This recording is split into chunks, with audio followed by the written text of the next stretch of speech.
In this video, I will be showing you how to download and install Anydesk in Windows.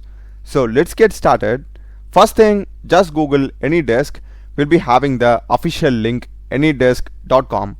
Just click it, and here to the rightmost top you'll be having the download now option.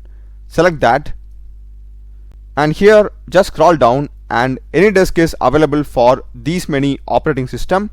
By default, Windows will be getting selected, and here we are having the download now option.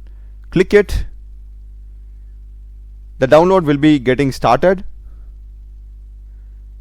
It is just around 8 MB in size, so done in a flash. After that, just open it, and here we will be having install Anydesk on this device. Click it.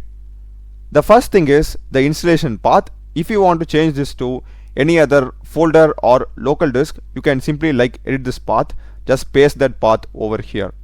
And next thing is just uncheck this install Anydesk printer, because I don't want that, so I'll just uncheck. And if you scroll down, we'll be having this accept and install.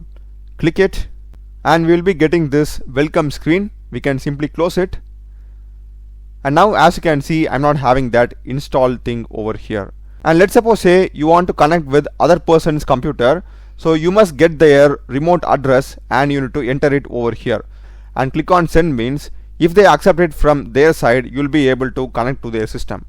In case if you want to share your address, this is that number, just share it to them and they will also have connection with your system.